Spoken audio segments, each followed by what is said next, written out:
It was like a freight train. It exploded. We had sustained winds of 100 miles an hour, gusts of over 150 miles an hour. And then it just headed right to Fort Myers Beach, Sanibel area, Matlacha. And that weather person said, it's headed right for Babcock Ranch, so all you folks out there get ready. And sure enough, that thing hit us.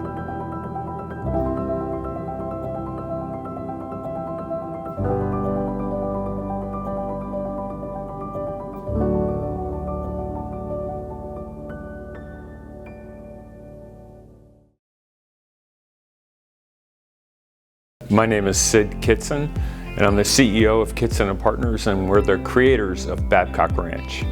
Hurricane Ian was really quite the test. We were thinking about storm safety from day one. It was truly something that we wanted to make certain that if we were going to build a new town, that people living here were going to be safe.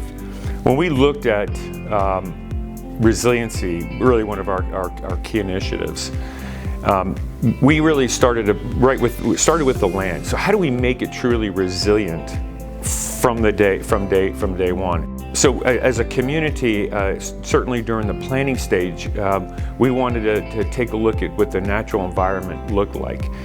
So I am Amy Wicks, and I started working with Babcock as an engineer specifically for their stormwater systems. Really what we did is we started going back and looking at historical aerials. In large part, you could see all of the natural flowways, the slough systems, the regular streams and creeks that were throughout the community, and then all of the wetlands too.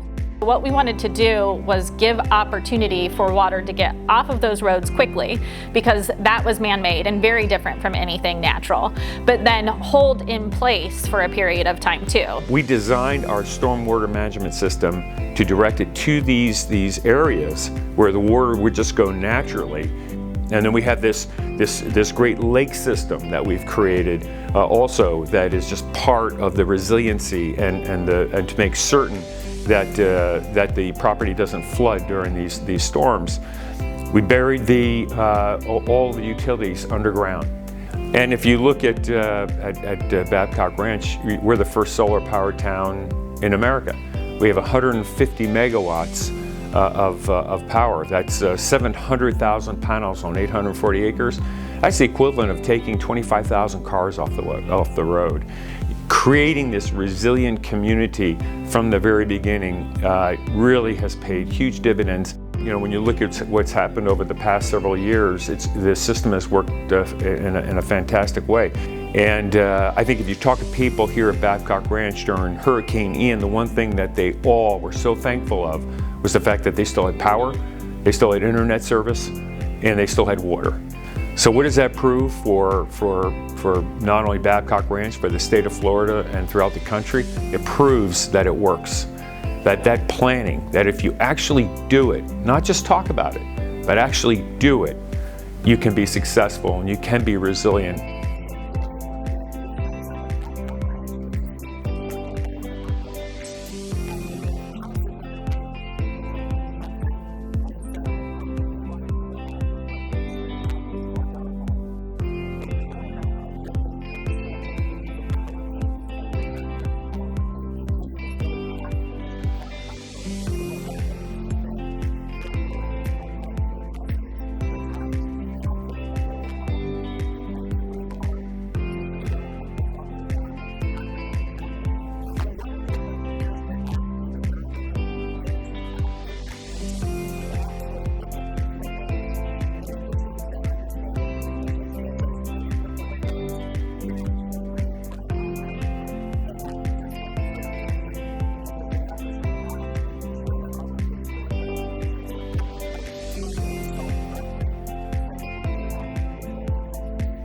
And that's really the inspiration for what we started to do.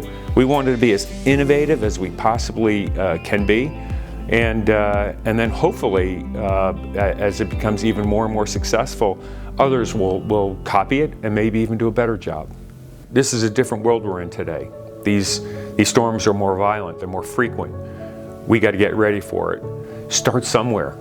Take a look at your infrastructure, work with your utilities, take the extra steps.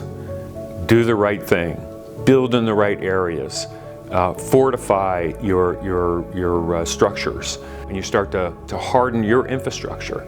You start to get your building codes where they make sense for what's happening in today's world. Your kids and your grandkids and your great-grandkids will absolutely thank you for taking and making that sacrifice and doing it now, because it'll make their futures safer.